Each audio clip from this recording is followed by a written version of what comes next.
Mom, Dad, and Megan were the ideal little family, and I remember those days as if they were yesterday. We were simply regular people going about our lives, nothing special or wealthy. Dad was an accountant and was constantly engrossed in statistics, yet he would smile when he arrived home. Mom was a teacher who shared compassion and wisdom everywhere she went. We would load up our rusty station wagon and head out on the weekends to explore the nation. Mom would sing along, horribly off pitch, but not caring at all, as Dad blasted his favorite oldies. Sitting in the back, I would roll my eyes while secretly enjoying every second of it. I loved those road trips so much. We used to visit dimly lit eateries where we would share a large milkshake and order oily burgers. Every time my fries were taken, Mom would say, "I'm just testing them for poison, sweetie." We would visit the neighborhood mall while we weren't on the road. I used to take them shopping and make them try on outrageous clothes and beg for the newest gadgets. Dad was quiet, but Mom was the voice of reason. When Mom wasn't looking, he'd give me a few more coins and say, "Our little secret, Meggie." Pizza evenings fell on Fridays. We used to order takeout, unwind on the living room floor, and watch corny films. I'd fill my face with pepperoni, not thinking about anything except the moment, as Dad tried to explain the storylines and Mom silenced him. When my mother began to feel exhausted all the time, I was 11. We didn't give it much thought at first since teaching is a demanding profession, but then the medical visits, the anxious mutterings, and the whispered phone conversations started. I had no idea what was going on. I sensed the shift in the atmosphere even though no one told me anything. The road trip ceased, the laughing subsided, and silent, uncomfortable meals took the place of pizza nights. I heard Dad talking on the phone one night, his voice breaking. "Mike, the therapies aren't helping. I have no idea what we will do." That's when I realized Mom had a serious problem and that our idyllic little world was about to fall apart. I longed to return to those carefree times, stop time, and live in that blissful, ignorant bubble indefinitely. However, that isn't how life operates. There was nothing I could do to halt the approaching storm. I close my eyes for the time being and attempt to recall the pleasant memories, like the taste of Friday night pizza, the sound of my dad laughing, and the scent of my mother's perfume. I wish I could go back to the life I once knew, but all I have left are those memories. It was a Tuesday at the time. It was pizza night, so that's why I remember it. Nevertheless, there was only quiet and the awful beeping of hospital equipment instead of pizza, laughing, or Mom. Dad said, "Megan, sweetie," his voice quivering. "Mom, she's gone." That was it. My entire universe fell apart. Mom was gone, my closest friend and my rock. I was unable to breathe or concentrate. My hair was drenched in tears when my father gave me a hug, leaving me speechless. The following several weeks passed in a flurry of casseroles, quiet conversations, and black clothing. It was impossible for me to eat. I kept waiting for Mom to open the door and tell me that everything had been a nightmare, but she never did. Then something changed around 6 months after Mom passed away. Dad began to go out more. Right up until I saw her, I felt he was getting better. She wasn't at all like Mom. She was tall and blonde. Karen was her name, and she had a grin that hung just below her lips. "Megan, this is Karen," Dad began, becoming apprehensive. "We've been seeing each other." It seemed unbelievable to me. He was taking Mom's place before she had gone cold in her grave. With her face inches from mine, Karen knelt down. "Hello, Megan. I've been hearing a lot about you." Karen's eyes become hard and analytical, and she stopped smiling when Dad wasn't watching. I could tell this woman was danger right there. Karen was everywhere for the following several weeks. She would join us for supper, watch TV, and even make an effort to assist me with my schoolwork. But the mask would come off the instant Dad turned around. When we were by ourselves one day, she growled, "Listen, kid. I intend to remain here. Please don't think about destroying this for me." I attempted to inform Dad. I did, truly. He only shook his head, though. "I realize this is difficult for you, Megan, but Karen is a lovely person. You're only envious.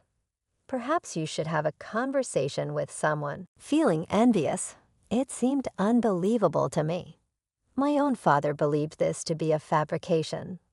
Before I knew it, I was being informed I had difficulty with change and adjustment issues while sitting in a therapist's office. Karen had managed to persuade Dad, our family, and even our neighbors that I was having problems. I would hear her remark on the phone, "Poor Megan. She's going through so much hardship. There are psychological issues. We're giving her the assistance she requires." Then the bombshell arrived. Dad broke the news a year and a half after Mom passed away.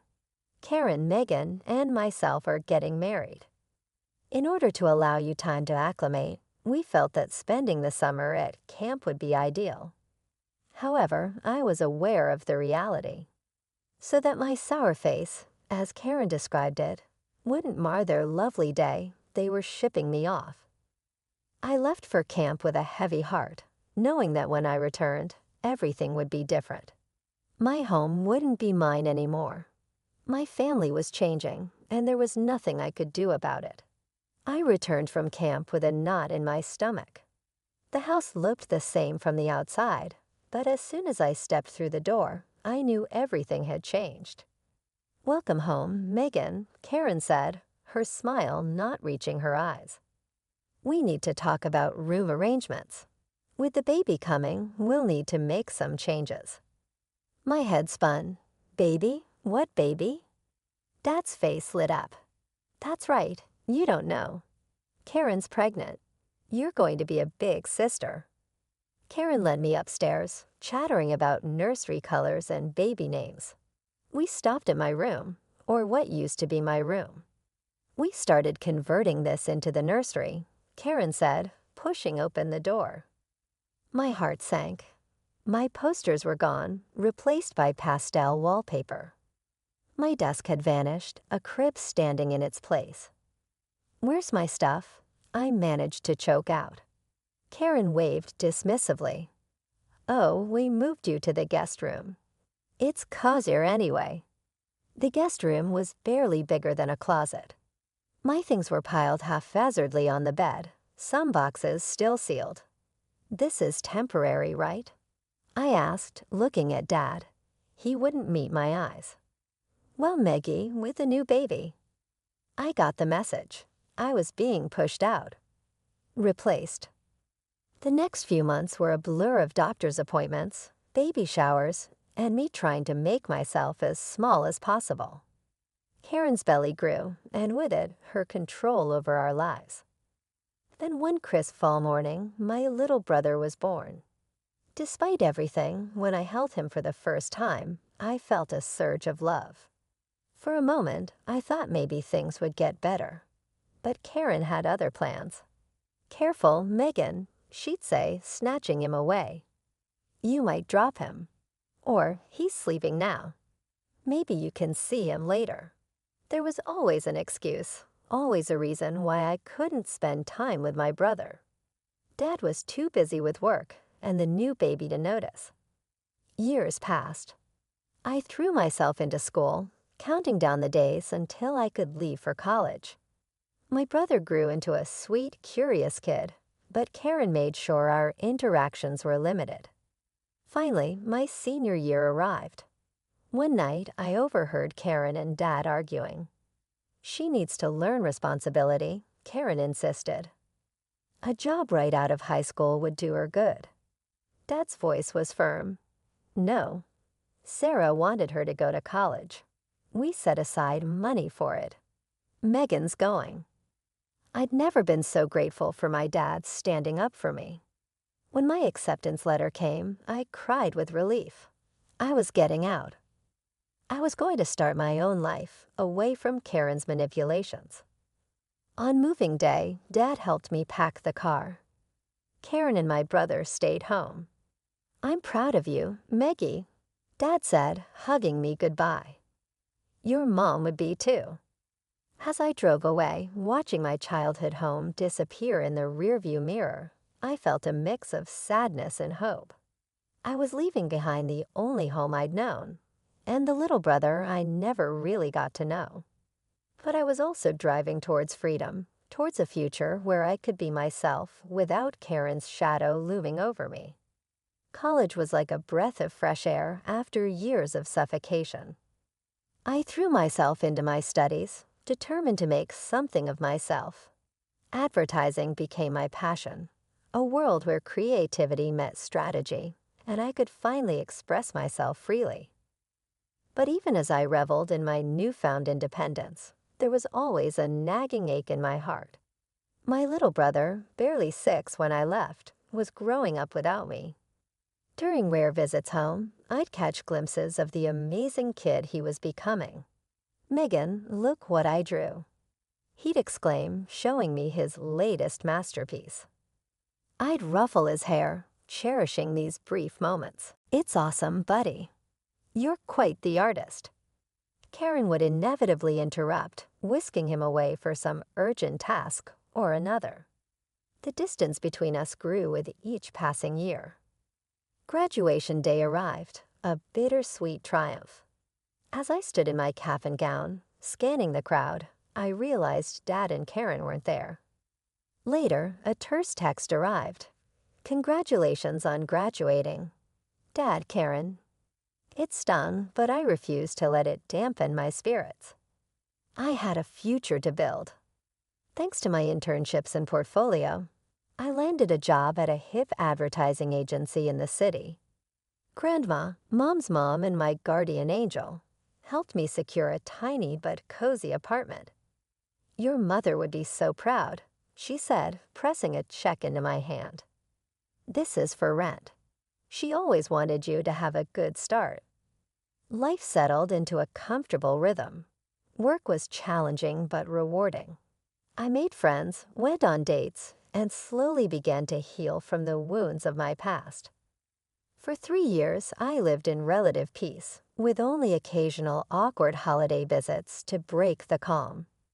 Then out of the blue, my phone rang. Dad's name flashed on the screen. "Megan, it's Dad. I have some news. We've sold the house and bought a new place, bigger, more modern. I was hoping, well, would you help us move? It might be a good chance for us to reconnect." I was speechless. After years of distance, this sudden olive branch felt surreal. "Karen would be happy to see you, too," he added, though I doubted that. "And your brother, Megan, he's 12 now. He asks about you all the time." I closed my eyes, weighing my options. Part of me wanted to refuse, to protect myself from more hurt. But another part, the part that still missed my family and longed for reconciliation, won out. "Okay," I said finally. "I'll come." Dad's relief was palpable. "I'll text you the address. See you this weekend." As I packed a bag for the weekend, my emotions swirled. Hope mingled with anxiety, excitement with dread. Whatever happened, this visit would change everything. I just didn't know if it would be for better or worse.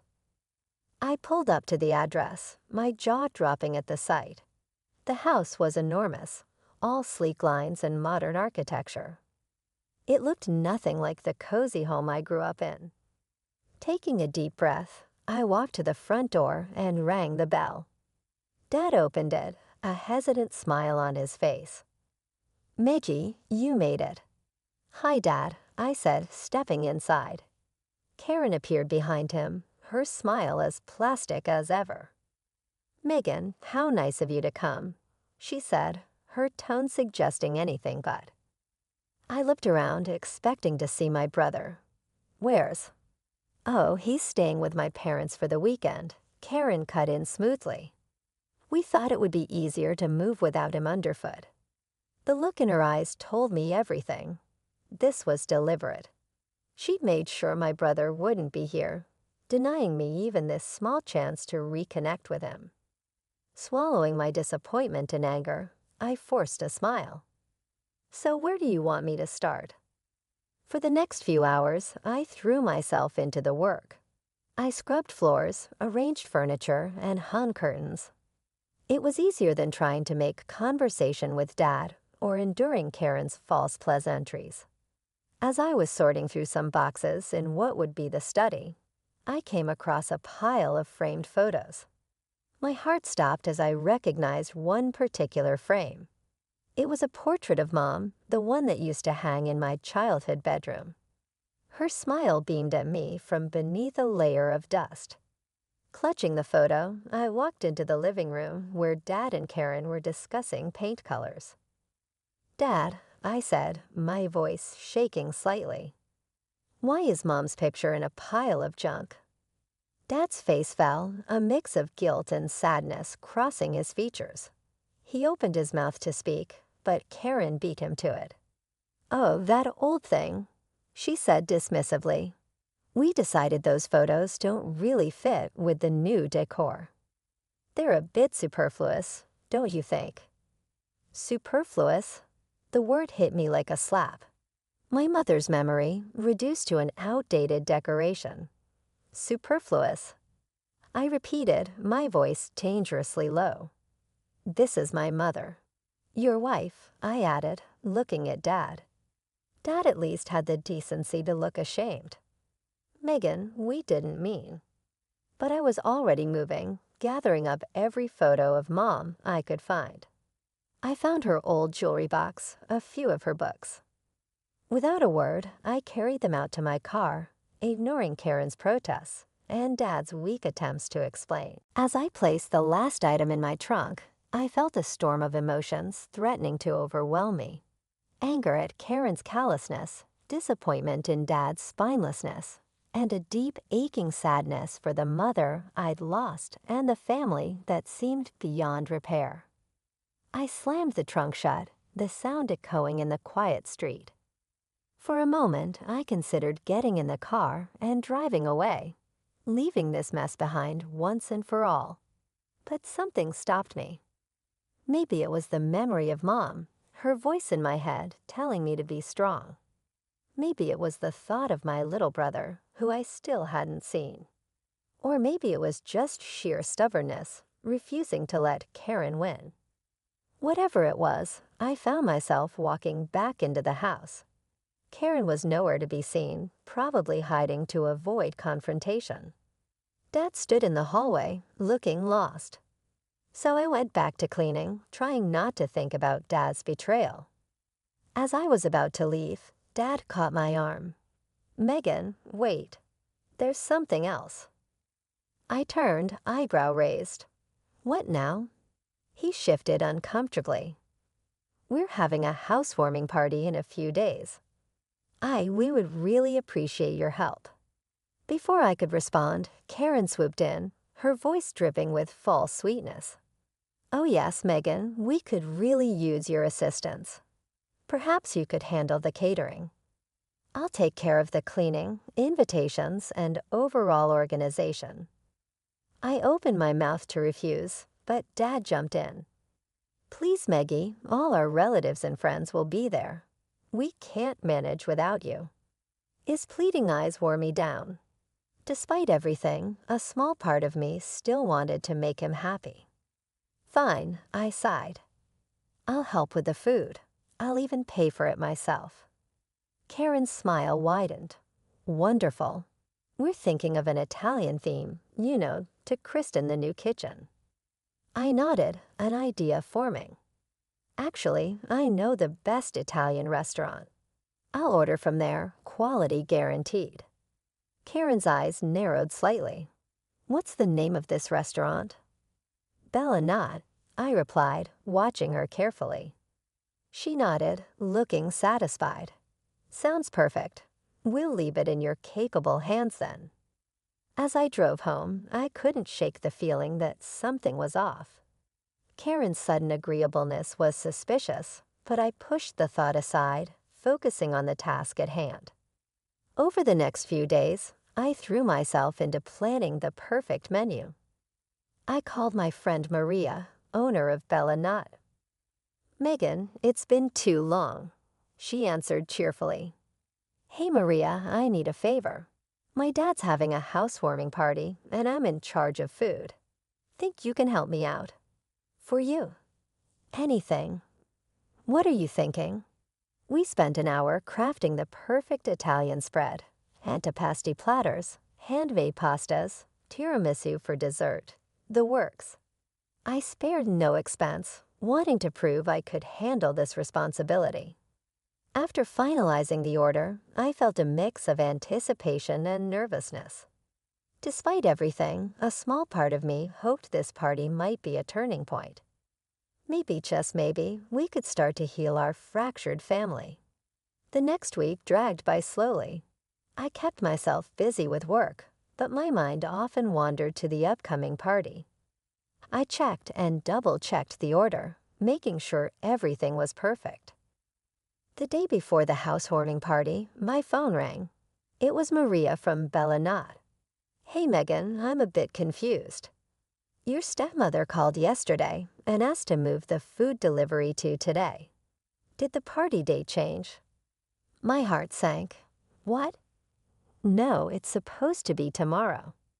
Oh, Maria sounded worried. "Well, I wanted to double-check with you before making any changes." I thanked her, my mind racing. After hanging up, I immediately called Karen, my suspicions on high alert. "Hi Karen, just wanted to confirm the party details for tomorrow," I said, keeping my voice neutral. "Oh yes, everything's set for tomorrow at 7:00 p.m., she replied smoothly. "We're looking forward to it." I thanked her and ended the call, my hands shaking with anger and disbelief. It was clear now, Karen had tried to change the delivery date behind my back. She wanted me to miss the party entirely. Taking a deep breath, I called Maria back. "Hey, it's me again. I need to cancel the order," I said, my voice tight. "Cancel? But Megan, are you sure? It's a lot of food, and it's all paid for." "I know. Keep the payment. Consider it a gift. Use the food for the restaurant if you can." After hanging up, I sat in stunned silence. The betrayal stung, but a part of me wasn't surprised. This was classic Karen, always finding new ways to push me out. The same evening, curiosity got the better of me. I opened my social media and saw my cousin was live streaming from the party. There it was, the housewarming, in full swing, happening right now. A day early, I watched, a mix of hurt and anger building inside me, as Karen showed off the new house. She posed for the camera, pointing out design features and accepting compliments from guests. Suddenly, a voice off camera asked, "Where's Megan?" I thought she'd be here. Karen's face changed, a look of false concern replacing her smile. "Oh, you know Megan. She's always been a bit unsociable. Some mental health issues, poor dear. She said she couldn't make it." I felt like I'd been punched in the gut. Mental health issues? Unsociable? The lies flowed so easily from her lips. Karen quickly changed the subject, steering the conversation back to the house. "Now who's ready for some amazing Italian food? It should be here any minute." The guests cheered, and Karen beamed at the camera. Half an hour passed, and I could see the guests starting to look restless. Karen's smile became strained as she kept assuring everyone the food would arrive any minute now. I couldn't tear my eyes away from the live stream. Karen's perfectly crafted facade was crumbling before my eyes. Her smile had become a grimace as she dialed the restaurant's number, the speakerphone amplifying every word for the gathered guests. "Hello, Bellad. This is Karen. Where is our food order?" The response was clear and devastating. "I'm sorry, ma'am, but that order was canceled earlier today by Megan. There won't be any delivery." Karen's face contorted with rage. "What? That little?" she shrieked, turning to my father. "Call Megan right now." Dad, looking flustered, pulled out his phone. I watched, heart pounding, as he dialed my number. When I answered, his voice boomed through the speakerphone. "Megan, how could you cancel the food order? You've ruined everything." Taking a deep breath, I replied calmly, "Dad, why did you change the date of the housewarming? Why wasn't I invited?" The room fell silent. Dad's face paled as he stammered, "We," Karen said. Murmurs rippled through the crowd. Guests exchanged meaningful glances, eyeing Karen and Dad with suspicion. Suddenly, Karen snatched the phone from Dad's hand. "You ungrateful brat," she screeched. "After everything we've done for you, you're trying to sabotage us, aren't you?" I let her rant for a moment before speaking, my voice steady and clear. "I think everyone can see now who really has mental health issues in this family, and it's not me." Karen's hysterical shouting filled the room, but I could see the damage was done. Guests were backing away, some already heading for the door. "Karen, I'm tired of being your scapegoat," I firmly declared. "And I'm tired of seeing you pick her above your own daughter, Dad. Farewell." With trembling hands but unwavering determination, I hung up the phone and closed the live feed. The deception and deceit had come to an end. Everything was exposed for everyone to see. I disregarded Dad's and other family members' constant calls and messages in the days that followed. I required time to reflect and recover. My father arrived at my residence 1 week later. His eyes had a crimson ring. He appeared lethargic. "I'm so sorry, Megan," he said. I was visually impaired. I let Karen to take charge of everything, and I forgot what was most important. Please give me the opportunity to put things right. Something about his look made me want to smash the door in his face, but I refrained. "Dad, it's not that easy. You gave up on me. You've disregarded me." He broke off. "I know," he replied. "However, I wish to alter. I swear I'll perform better. Maggie, please." We carefully and slowly started to mend our friendship. Dad began to call frequently, and we had weekly coffee dates. At times, Dad even took my younger brother with him, out of Karen's prying gaze. Regarding Karen, I learned through rumors that she had turned into a bit of a family outcast. With her deceit revealed, she withdrew into a harsh shell. After several months, life found a new rhythm. I poured myself into my work and moved up the advertising agency's ranks. My emotional upheaval served as gasoline for my creative explosion. I'm not sure what my family's future holds. Healing takes time since the wounds are deep. However, I feel hopeful for the first time in a long time. I'm following my passions, living life on my terms, and cautiously and gently letting love back into my heart. I can just hear Mom's words as I gaze out my apartment window at the city lights. She used to remark, "You're stronger than you know, Meggie." Furthermore, what do you know? She was accurate.